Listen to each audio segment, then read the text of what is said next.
The presenting sponsor of OnEducation is Participate. Lately, teachers from all over have been working together to find new approaches to provide quality remote education. Participate's sister company, Participate Learning, presents United We Teach, a global gathering place for educators to share distance learning resources as we navigate these strange times. For these resources and more, visit participate.com/oneducation. Typing Club, yo, typingclub.com.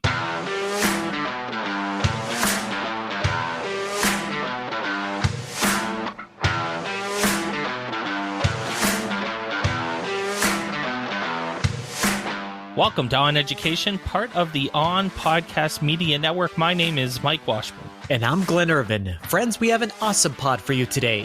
We will debate whether our students should be using keyboards, what one-to-one device is the best, and our guest this week is author Alexs Pate. So the other night, I was streaming on... So if you didn't know, if you're not paying attention to... my Twitter feed, and first off, why not? But whatever.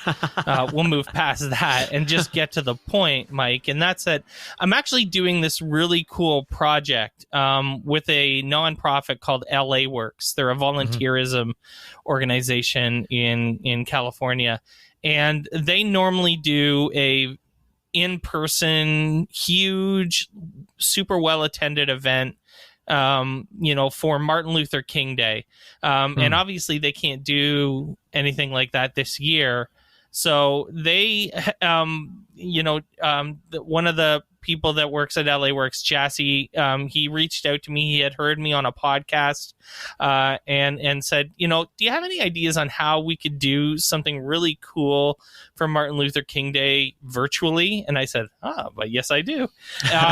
And so we're building this like really cool Minecraft world, and it's going to be a virtual experience for people to come into and participate and kind of explore the world that we're building, and we're highlighting social justice leaders, civil rights activists from the 1960s to today.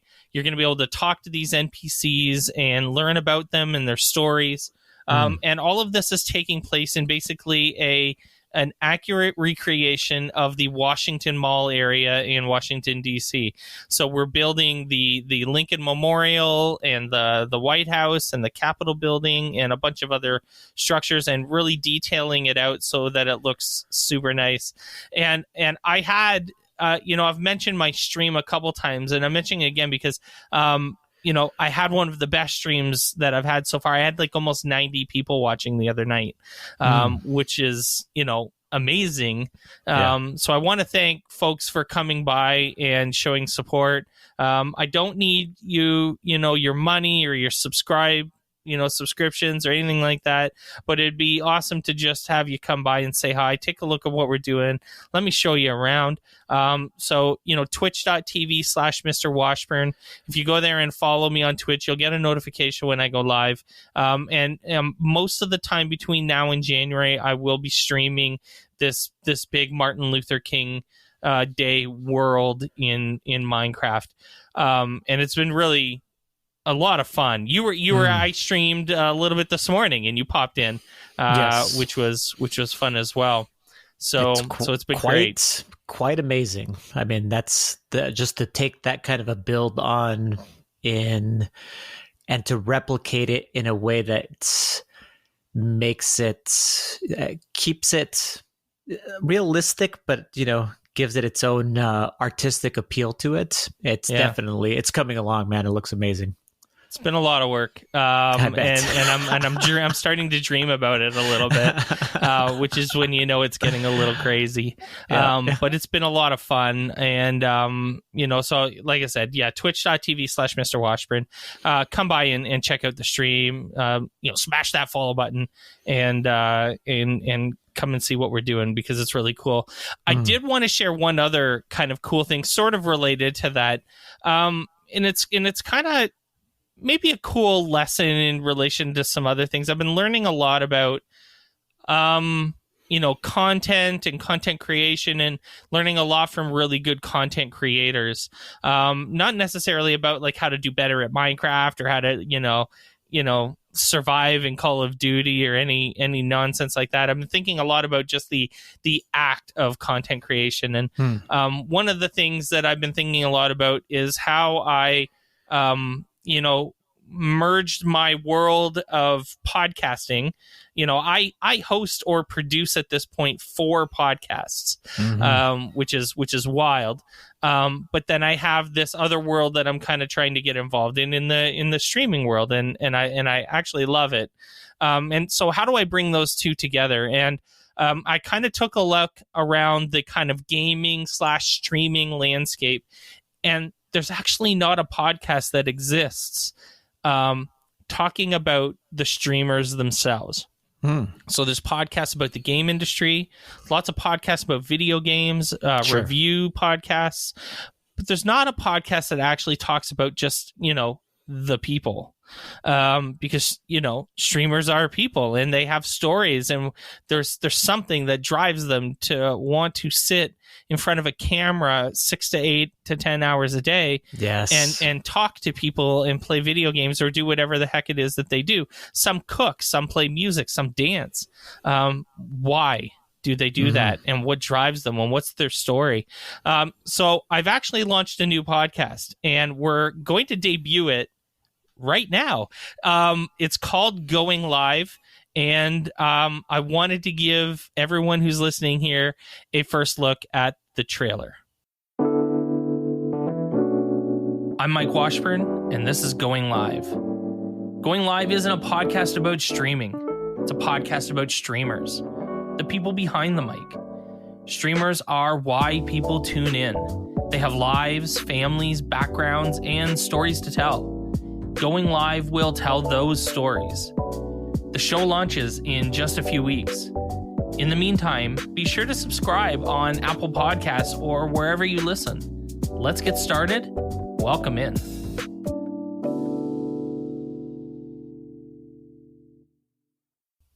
So I'm really excited about this podcast, and I really hope that you go to goinglivepodcast.com and check it out there. By the time you're listening to this, it should be on Apple Podcasts and Google Podcasts. It's already available on Spotify and on Amazon and a couple other spots already. But by the time you're listening to this, it should be ready everywhere. Subscribe, take a listen to it if you're interested in learning more about people and content creators and why they do what they do. Yeah, it's an interesting space too.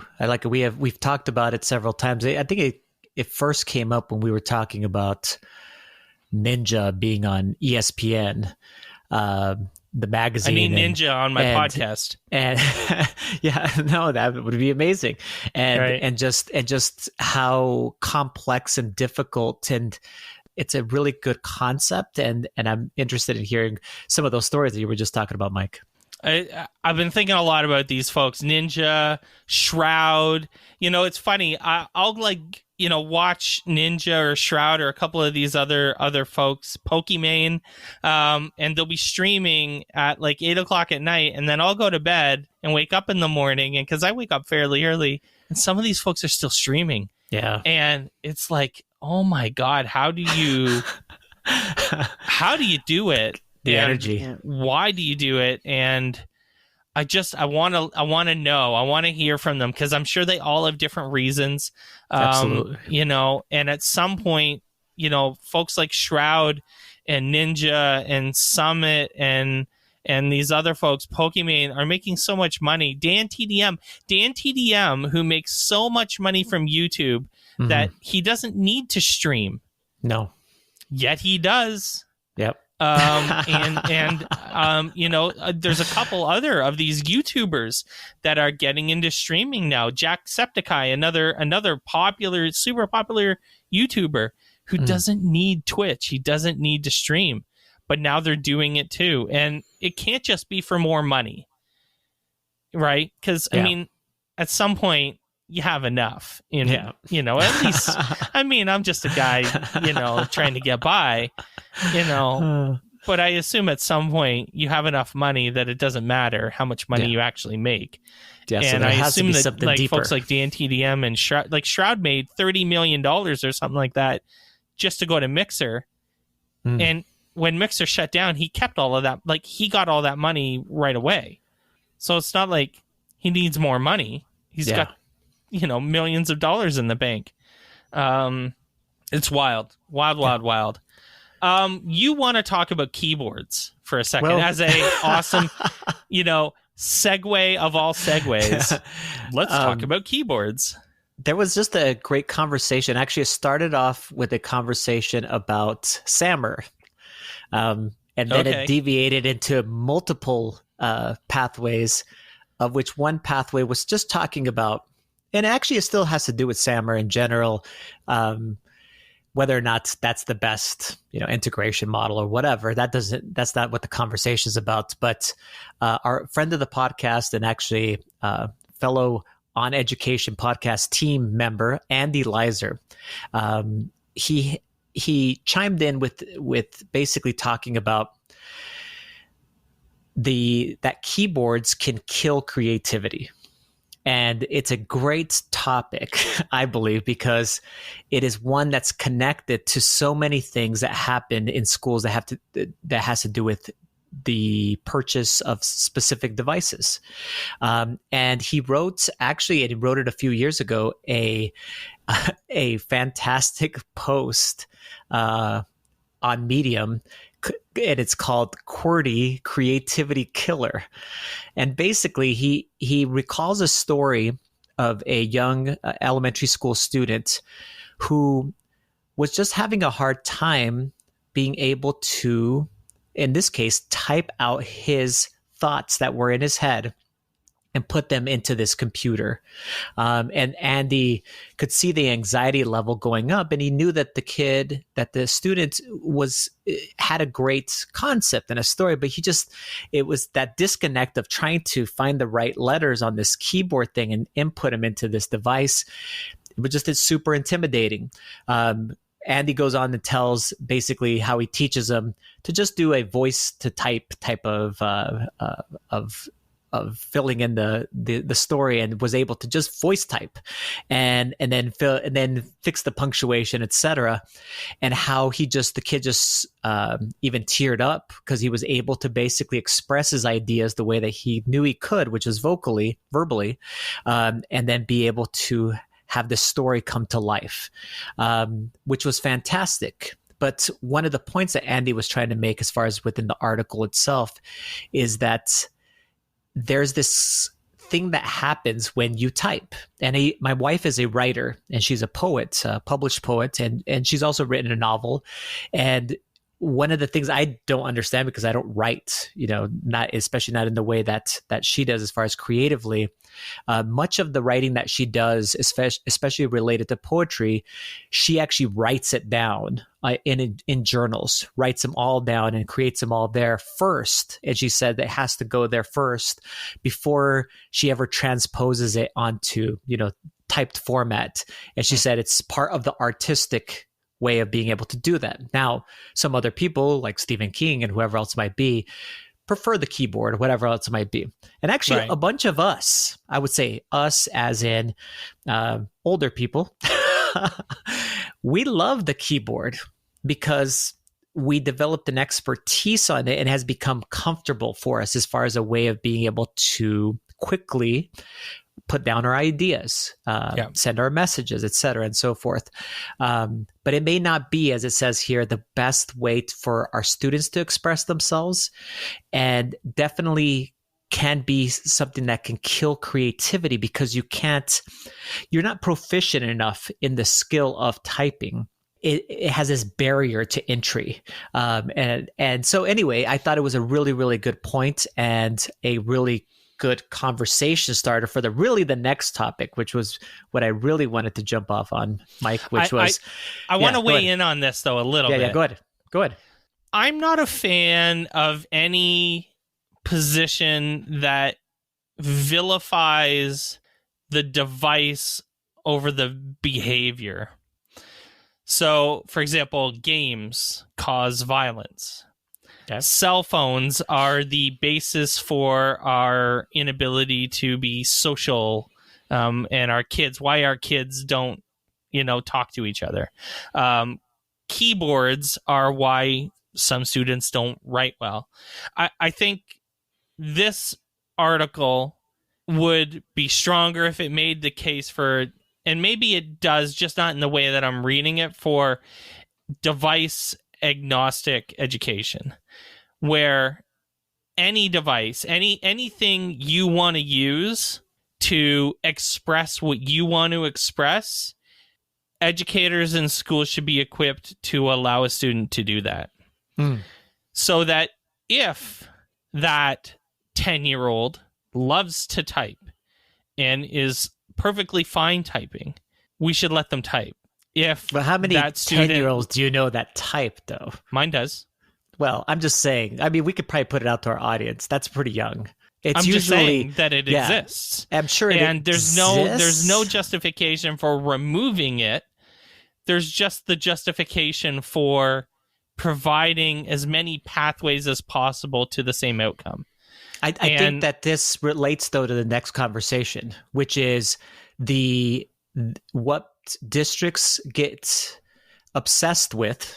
Okay. Two things. One is, and I'm talking about one-to-one devices. So in this district, specifically what Andy was talking about here, there was these devices that were available that had keyboards on them. He didn't say what the device was, I don't think, in the article, but they had keyboards on them. Let's say they were Chromebooks. Okay.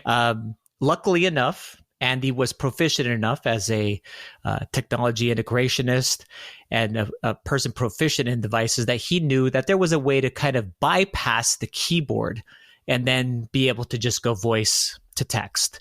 That was fantastic. But what he was saying, as far as the article itself, is that this keyboard can be a limiting factor in being able to get those creative juices going, the creativity kind of going. Because here's what kids can do. They know how to write. A lot of them do, as far as write, like with their handwritten type stuff, whether not in cursive or not, but at least in print. They know how to write letters. They've been doing that from an elementary age. So they can get their thoughts down that way. Here's another thing that they can do. They could turn on a video camera, and just record themselves like a video, because that's, you press a button and you can express yourself, being able to do that also. The things that people get obsessed about, especially school districts, is one is the price per device. So that's why Chromebooks are super popular as far as the United States. Everybody could say whatever they want. They could have an argument about that the Chromebook is as good as X, and the X is going to be, for me, like the iPad. It's as good as that. No, but I'm just saying that. I know. I'm just being hot takey. School districts that purchase those devices will tell you that they are. You'll say, well, can they do this? Oh yeah, it can. Is you just have to download this and do this thing. Put this Chrome extension on here, and then it kind of does it right. Sideload Windows. It kind of does whatever you want it to do right. So price is one of the things. But you know what the other obsession is, Mike? Tell me. I can hear it that you're part of the crew too of this second obsession. Keyboards. There's this obsession with us as adults because we grew up with keyboards. It was important to learn to type. It was like you had to go and take a class. I did. I mean, I don't know when that stopped. I'm 45, and so I don't know what year they stopped saying it was mandatory to take keyboard. But a lot of our listeners, I bet, had to take keyboarding. Why did we have to take keyboarding? Well, many of the professions that we potentially could have went to required keyboarding skills. It went from a typewriter to an actual word processor of some sort, like a digital word processor, to computers eventually. And we needed to be proficient at typing, not just proficient, but we got drilled. They made video games about this. They gamified keyboarding so that you could be like super fast and proficient, 100 words per minute. Typing Club, typingclub.com. That's It's what the I'm saying. best. But we were obsessed with that, and we continue to be obsessed that skill is translatable to, again, all of the different careers, professions, and those types of things, or many of them, those types of things that exist today. I don't even know if that exists anymore, if that correlation is actually there. I know that for me in my life, it makes it a lot easier to do the things that I do. But by the time that my students or my own kids, when they grow up and they're like in their 20s and starting to get jobs and whatever it might be, will that be an important thing? I don't know. I just think that we're so used to it that we want that damn keyboard on that thing. Even when we buy iPads, one of the first questions teachers have is, can we connect it to a keyboard? And you know what one of the biggest purchases are for districts that buy iPads? Those freaking like those little keyboards that come along and they can connect to it. Wow. To an iPad, Bluetooth ones.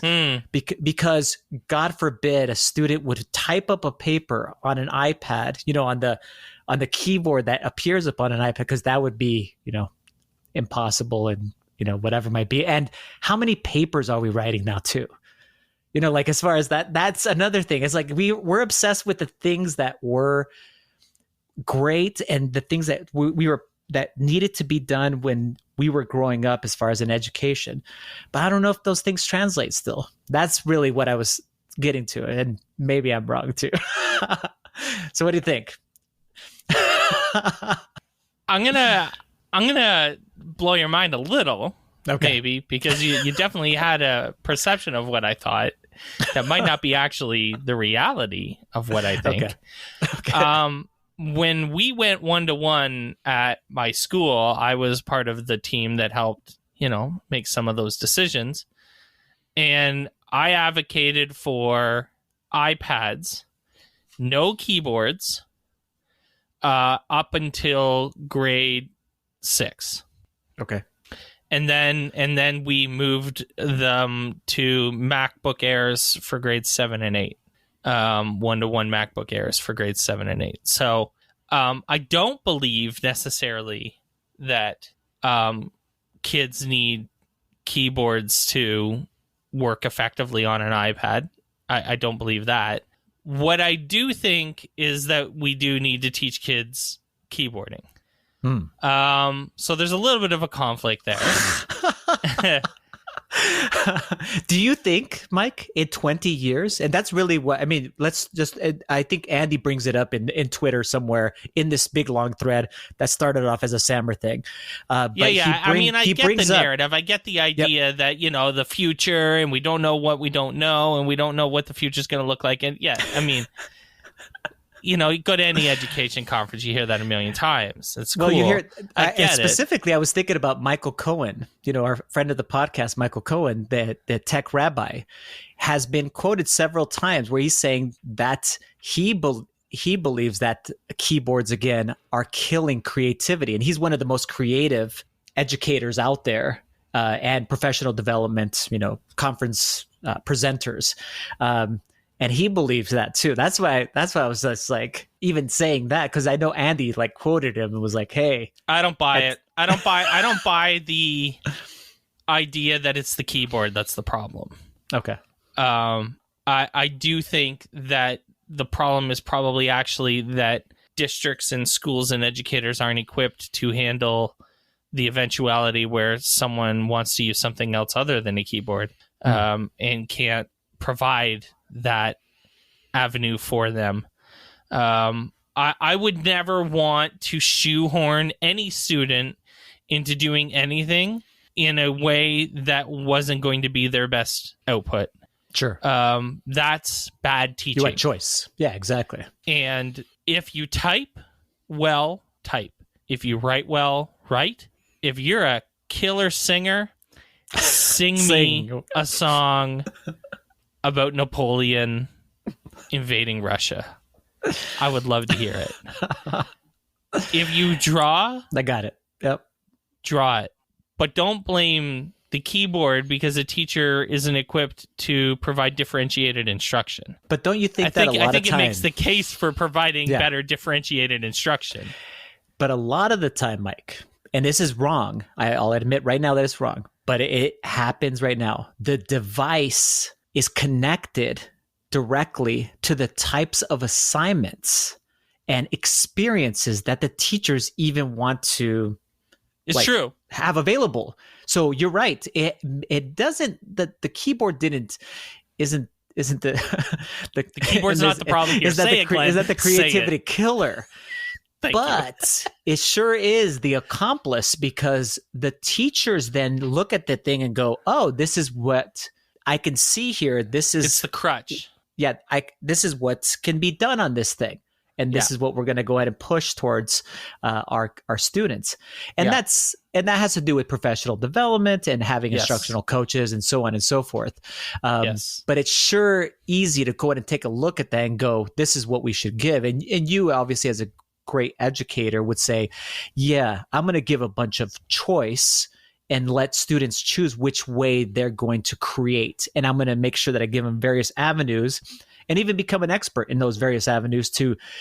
If they're like, well, hey, is it possible to do this? And you're like, yes, let me show you how to do, whatever it is. Yeah. Whether it be a video or a singing thing or whatever it might be. I tried so hard, Glenn. There's a story related to this, maybe even. I tried so hard once to hint. So I did this game design project with all my grade 8s, right? And they had to make a game.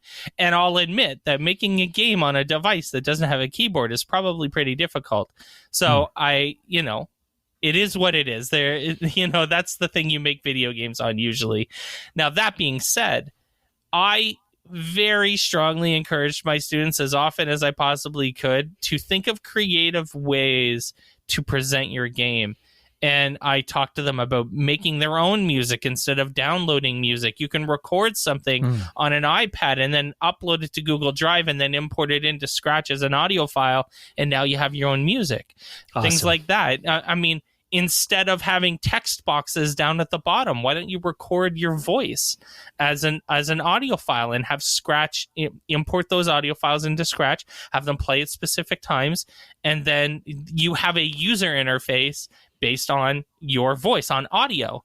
Awesome. I tried so hard to give kids those kind of weird avenues to do things that aren't reliant on just, the rote devices and ideas that we've always had. And that is what this feels like to me, is not necessarily, again, a case against the keyboard as much as it's like, let's just give kids the chance to do what they want to do in the way they want to do it. And it's a really good point. let's not listen. If your 5-year-old, don't please do not sit. If you have kindergarten, grade 1, 2 kids, don't sit them in front of a computer and make them keyboard. No, it's not please healthy. Especially, it's not fun. No, right? But Jacob, my youngest, who is 4, is learning his letters. And now he's seeing the letters on the keyboard, and he knows what they are, and he knows what sounds they make. And, and he's wondering, why the hell are they in such a weird order? This is not A, B, C, D. What is Q, W, E, R, T, Y, U? Nope, doesn't go like that, buddy. But it is super cool, though. Yes, I know. That's funny. I love so that he's going to age. learn keyboarding kind of organically. And that's the best way to learn almost anything, to be honest. For sure. But it's the way that he's going to learn. And then if he ends up wanting to type something, he can type it. And that's the way I hope, that's what I hope teachers take out of this is that they just need to provide kids with the right tools and avenues and opportunities to demonstrate their knowledge. And though it's what we've been talking about for a decade. Friends, when we come back, we're going to have an excellent conversation with Alex Pate. So stay with us.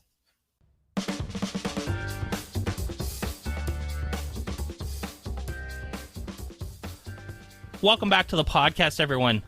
Our guest this week is a New York Times bestselling author and the president and CEO of Innocent Technologies. He is the creator of The Innocent Classroom, a program for K-12 educators that aims to transform U.S. public education and end disparities by closing the relationship gap between educators and students of color.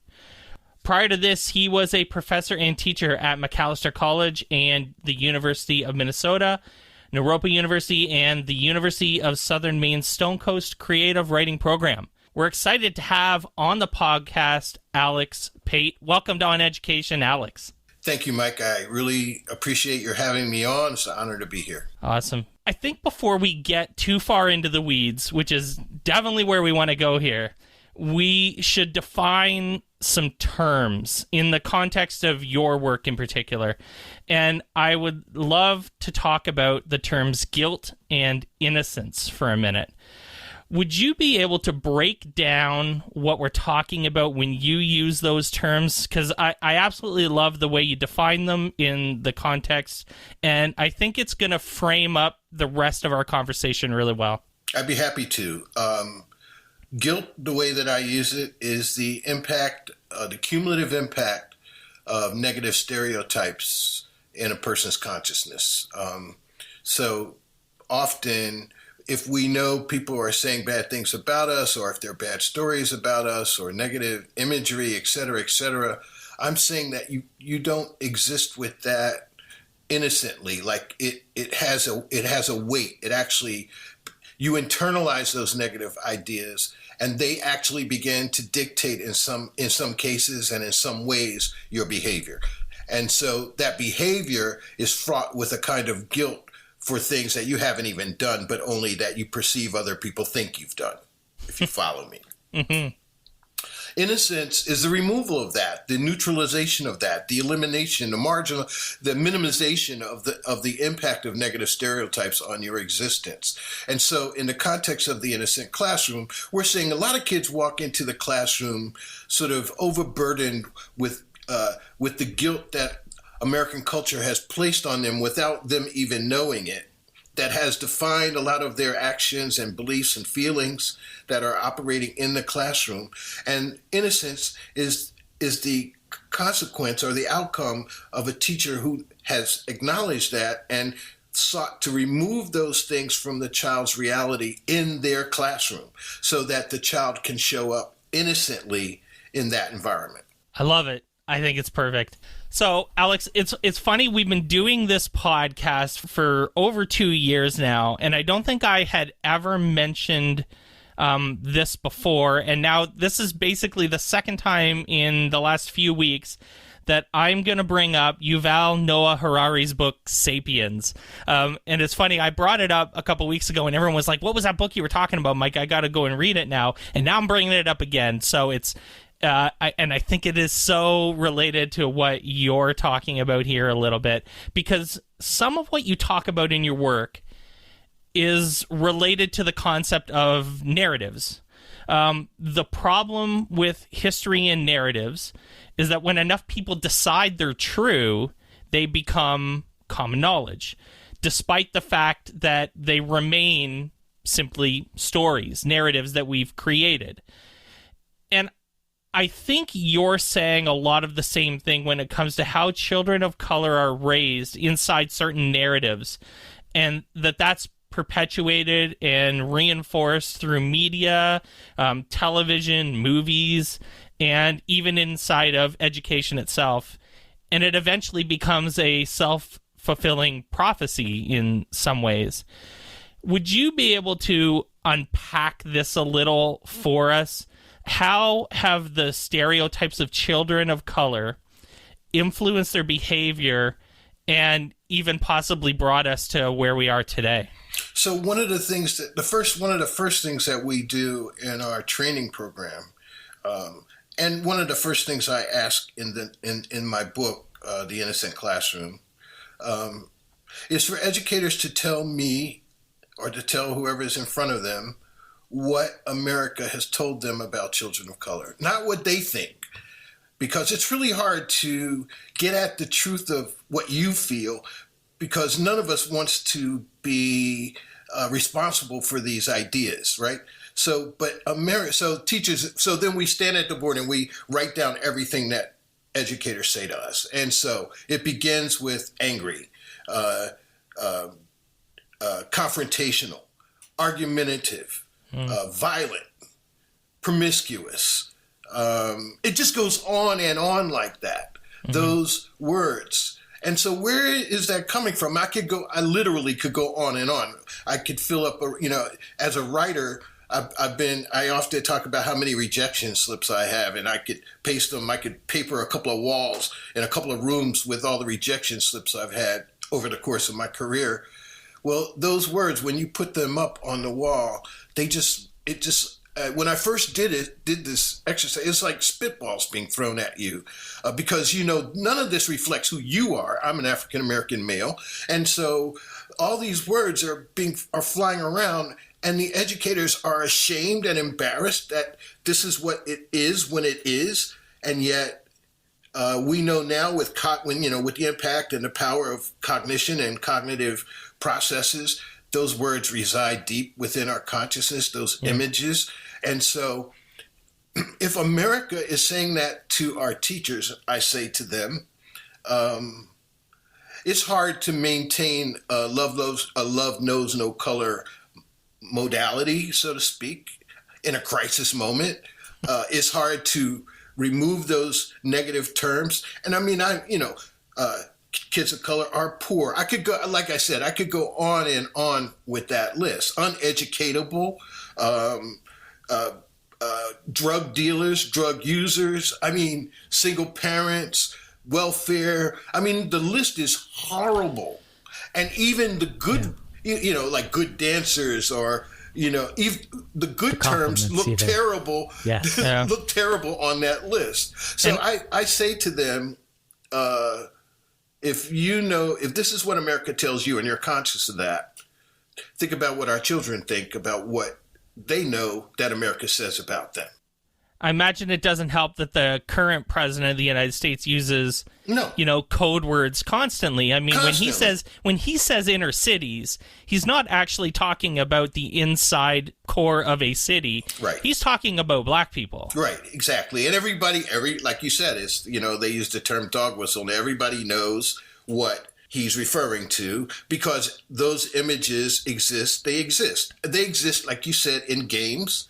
They exist in all. So, but then I say to the educators, if you know this and our children know this, that's a bad situation. You walk in immediately both having ideas about each other. Well, and the other thing is that our children often don't know but can't not believe that you think the same thing about them. So they walk into an environment where they're immediately in conflict. They don't know.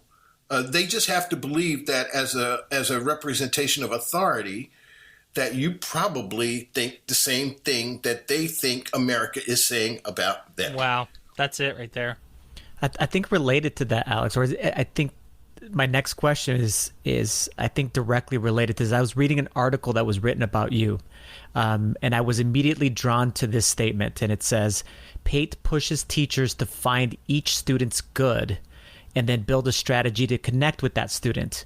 Yes. And though it seems like such an obvious thing, yes. Right? It's like it's at the core of being an educator, yes. To connect with our students. It's really hard work. It's complex, but it's even something else different. And that's the part that I want to talk to you about is we talk about it all the time when we want to develop relationships first before we, delve into the content or whatever else it might be. Right. But why do you believe that so many of us as educators have such a hard time just doing this with our children of color? And is it related to what you were just saying? Probably, I imagine. Yeah, absolutely. I first of all, people talk about the problem of relationships and relationship building, but hardly anybody has developed a way for educators to safely and progressively and effectively build relationships with children they don't know and who these negative stereotypes stand as a barrier between, right? So part of the challenge, and I mean, when I say I stumbled onto this reality, my colleagues say, stop saying that, stop saying that. The point is that because I taught creative writing for so long, and because in the teaching of creative writing, I spent a lot of time studying Aristotle, because Aristotle, in the context of developing character, I mean, sort of almost all of the articles and essays and textbooks about character development and creative writing flow back to Aristotle. And Aristotelian philosophy is this idea that when you know why a character is doing what they're doing, then empathy is released. It immediately springs into reality. So in the context of the innocent classroom, how do you go from guilt to innocence? And the only way to do that, in my opinion, is to embrace good, is to help an educator find. But good in the Aristotelian concept is not good versus bad or good versus evil. Good is defined as the thing for which all other things are done. So unpack that, though, because that sounds really like nice, right? But how do you actually do that? Exactly. I mean, so when you say that to a group of teachers, they're like, okay, so how? Right. Right? And that's the whole heart of the program. How do you track through a child's reality to find the good, the thing that's driving all of their behavior, that if you embrace and engage, they will drop their guilt at the door and open themselves up because you create this empathetic relationship. They see you differently. They stop wondering if you are just an extension of the outside world in that reality. They open themselves up to you. So how? So in the training, we go through a set of stages. The first stage is observation, watching a child very carefully, understanding what their hobbies are, what their doodles are saying to you, who their friends are, how they talk, how they interact with the negative stereotypes that exist around them. What can you sense in them and see in them that is unique and different or special or just them? And then once you have a sense of that, then it is about understanding that their life is different from your life, that you can't sort of relate on a one-to-one basis directly immediately. You have to understand the challenges that child is going through. And once you get across that line, then the hardest thing to do is to switch places with them for 10 seconds, 30 seconds, is to begin to see how they see you. Because the point of this, I mean, on another philosophical level, we sort of employ an aspect of epistemology. We say, and I define epistemology. So you asked me to define innocence and guilt, but actually there are four things that need to be defined. Innocence on one end, guilt on one end, innocence as our objective. In the meantime, we need to find that child's goodness or that good, the thing for which all other things are done in that child's life. And then we have to identify that the way a child is thinking. So a child, and when you know they're good, then you can begin to understand so we define epistemology as how you think about what you think about. So all teachers have a way of thinking about students when they think about them, and all children have a way of thinking about teachers and we all have an epistemological reality. So if you can break into that child's way of looking at you, especially when they haven't done their homework or they just were in a fight or there's a big issue going on in the classroom, and you lean down into that child's face and you're admonishing them or encouraging them or what is that child hearing come out of your mouth? What is that child thinking about you at that precise time? Switch places with them for that second. Can you see? And when you can begin to understand what that child is feeling, you can then lock in on their good and develop strategies to respond to it. I don't know. That's really kind of... No, that's really good. Okay, good. I actually had a follow-up of that because we were going to talk about your professional development sessions.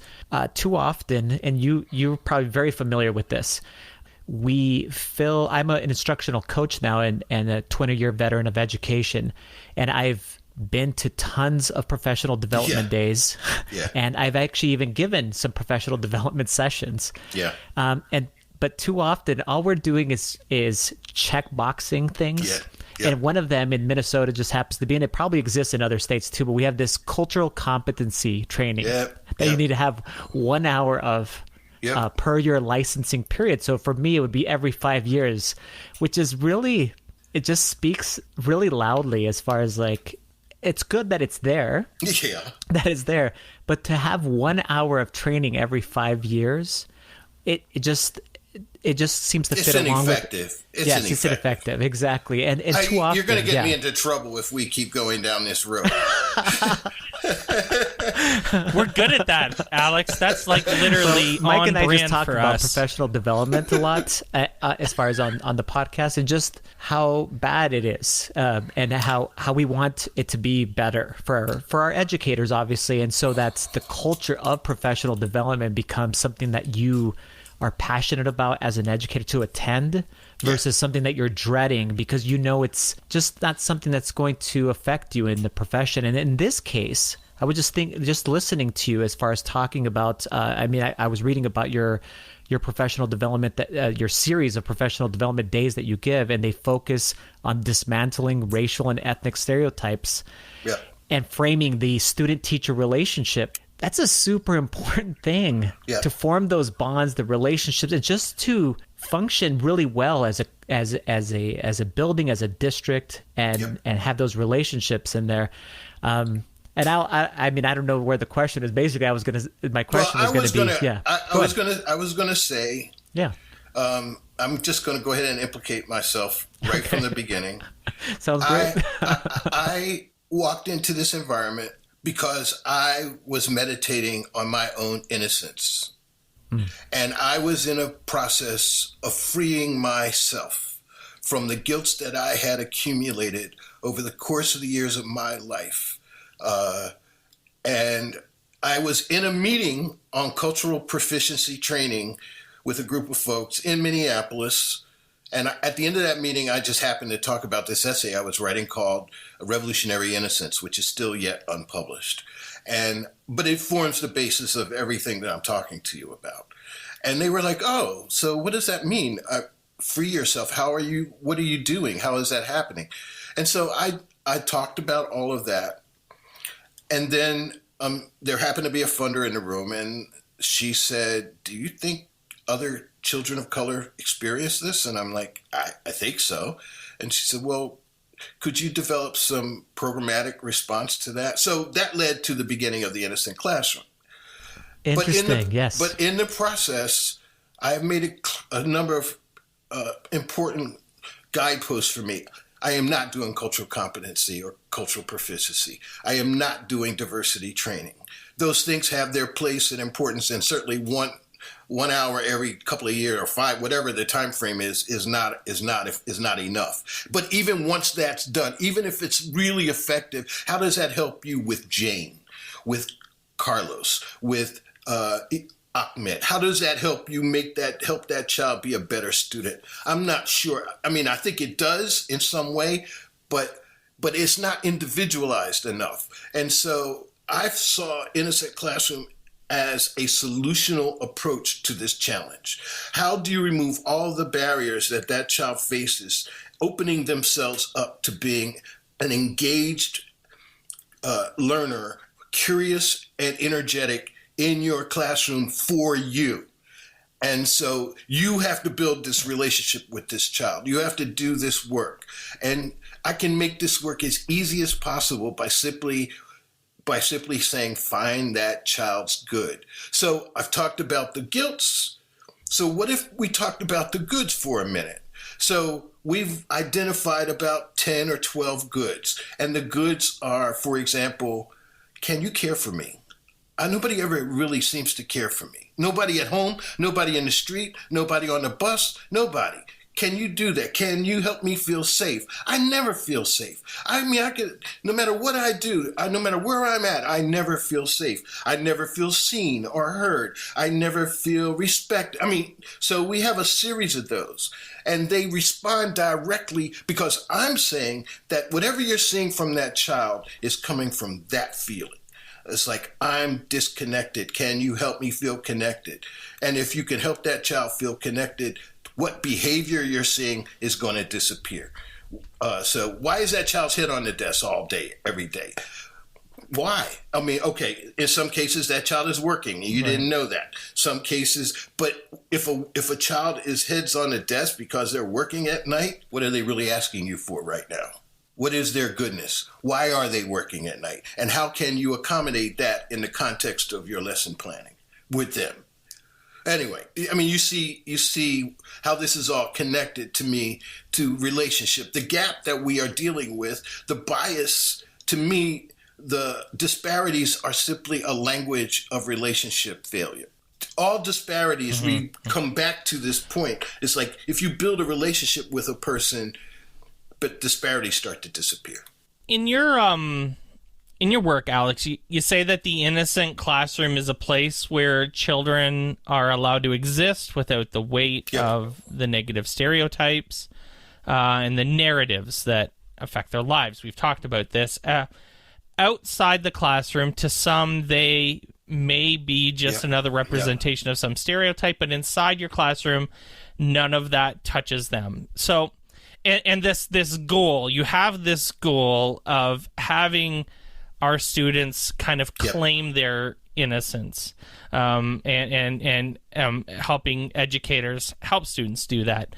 So I'm curious how, as educators, we reconcile the need to protect children from these harmful stories, these narratives, this media, these stereotypes, with the need to make them fully aware of the world they're living in. One of the, I wouldn't call it like a conflict necessarily. I just think it's something we need to figure out how to resolve. And that's that, it's clear that Black and Indigenous people of color are struggling in this world. And, I'm Canadian. It's a reality in Canada. And it's a reality in the United States. And I worry about us, straying away from that reality in the sense that we, and maybe I'm off base, or maybe it needs to be reframed, this idea of making sure that students are aware of the world that we live in so that they can properly combat it and fight it, or however we want to frame it. So I want to make sure I understand if what you're saying is correct, that, do you think that we should continue to, quote unquote, expose students to the realities of the world that they live in, or how do we teach this, when we know that there is problems and we know that there's struggles, and they have to be kind of acknowledged at the same time? I've been expecting this question since I began this program, and I might have been asked it once before, but I don't remember. So I appreciate this question very much. I've thought a lot about it. But what I say to educators in general is your job is not to balance out life for these children. I mean, so this is going to fly in some ways up against your ideas about exposing the world to them. I'm saying they are already deeply exposed. There is nobody who is providing them with the other side. It's like, we're going to sort of go into the details of your oppression, the details of your, and I mean, I get why, because you need to understand that the world is organized in this particular way, and you suffer in some ways because of that organization, or that systemic reality of race and all of that. That's true. But I say to my educators, when I'm in front of them, your best thing is to learn how to love these children in such a way that you provide the opposite picture of the world to them in your classroom. Because this relationship you're developing has no power on the streets. And the whole idea of innocence has no street cred whatsoever. So don't even be talking about innocence in your classroom. When I work with educators, I'm like, you don't need to go back to class and say, well, I just heard this guy talking about innocence. No, stop. Your job is to show them that you are not a part of that world out there, that you see them differently, you see them best, that you see what is at the core of their life, and you are responding to that the best you can, and that deserves their trust and faith in you to lead them through this next 9 months. Period. Be the one good place. Be the one good place. If not, maybe home is great. Maybe church is great. This is not anti anything. This is more about, you understand, because this is more about what you can do to offset all of that negativity that exists out there. You can't beat it. Exposing them to it only, I'm saying, if you hear the same stereotype over and over and over again, regardless whether it's meant to help or meant to hurt, it hurts. Yeah, I get this. Yeah. At least this is. I'm not saying I don't know if I'm right about this completely, but I think I am. I think that our children get enough outside. So I say to teachers, you don't have to balance. You don't have to. When you talk about the community, talk about the things that are true about the community too. Talk about the fact that people fall in love, that people have children, that people work hard, that people go to church, that people clean their houses, that people do this. Everybody, we all do a similar kind of thing every day, all day, that almost always gets overlooked for the person, for the violence that is happening somewhere, or the challenge, okay, that's real. Yeah. And I'm not saying don't talk about racism. Yeah. But race should almost always be contextualized within the context in an environment where the teacher and the students have a relationship where they understand that information you're giving them is meant to move them forward. Awesome. And you talk about relationships a lot, this student-teacher relationship and the need for teachers to have kind of a deep-seated understanding of students' lives beyond the classroom, that teachers need to grapple with their own subconscious views and then nurture a relationship devoid of that stereotypical weight that, we're all exposed to. And Alex, I can't think of a more important time than now for this to happen. Not just because of COVID, though I'm certain that COVID heightened this need for educators to really pause and understand your students and understand their lives and why you said why their head might be down on the desk. And maybe it's because their mom is quarantined in the bedroom and they have to make breakfast and dinner for their family every day. There's those things that are going on in houses real, all over the world right now. Yep. And teachers need to understand these things. But I also think that the world and the U.S. in particular are finally listening to these messages as it relates to, race and equity, and might be ready, heaven for... crossing fingers, crossing everything that can be possibly crossed. The election was a good, at least a sign, maybe, that there might be a time when we're ready to start tackling this. How optimistic are you that educators are ready to look inside themselves and do what, Glenn referred to it earlier as, this really hard work? Yes, that's also a very good question. I think my experience is more. I think more and more as time passes, educators are really realizing how important this is and realizing the challenge. I've had teachers stand up in a room and say, "You're asking me to give more. That's really hard right now." And this is pre-COVID, and it's like my child is home. I need to go home to be with my child and think about and I realized I was in a bad moment with this person, right, with this teacher. But that was, because she was literally drawing a line in the sand and saying, I can do this much, I can't do any more.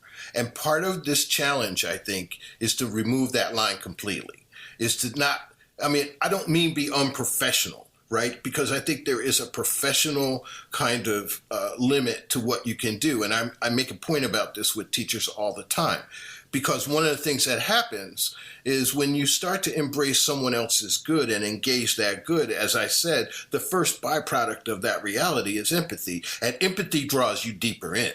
and empathy demands action. And so, but I'm saying, there's no reason to take that beyond a certain point, but it's not helpful to think about what that point is until you are on it. And then you realize, okay, I've done what I can for this child. I can't do any more. And maybe you start to tone down at that point. But by then, in the innocent classroom process, you're really having a big impact on that child's life. But in general, I see more and more educators trying to figure out how to take this step, how to understand their students better, how to help. Because I think the tragedy that is taking place in communities of color in school realities is becoming more and more evident. And teachers are witnesses to this. They're not the cause of it. And they know, it's really hard because the world wants to accuse them of being a part of the problem. I don't think teachers are a part of the problem. I mean, not really. I think teachers have to do the work they have to do. They have to understand culture. They have to understand all of that stuff, race and economics and classism. They have to understand all of that, gender issues. They have to understand all of that. But that knowledge becomes deep and can reside within the consciousness of an educator, but they have to build a relationship with my child. They have to know who my child is, and then they can begin and what is driving this child's energy and reality in such a way that child responds to the teacher as a leader. Thank you so much for coming onto the podcast. I'm sure that the listeners, want to find ways to be able to connect with you online, or where they can purchase your book. Yep. Or maybe even give us information on what if a district is looking into bringing, some professional development with your innocent classroom professional learning to their school or to their district. How can we do that, Alex? Well, start off with innocentclassroom.com. On that website, it's a fairly detailed website with a lot of data. Because, all of what I'm saying to you is backed up now by data. We've been working in schools for about 8 years, so a lot of that material is there.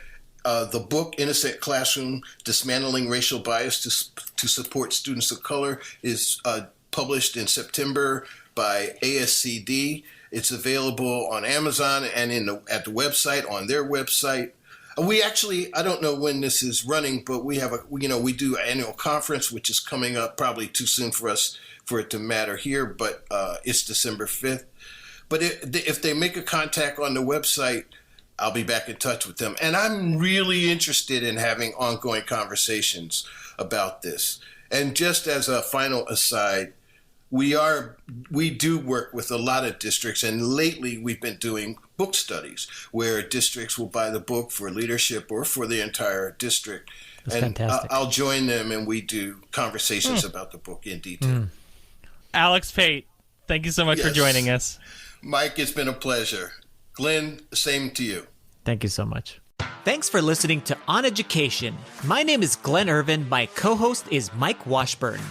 OnEducation is part of the On Podcast Media Network. You can listen to this show and many others by great educators like Monica Burns, Mike Matera, Tisha Richmond, and many more by visiting onpodcastmedia.com.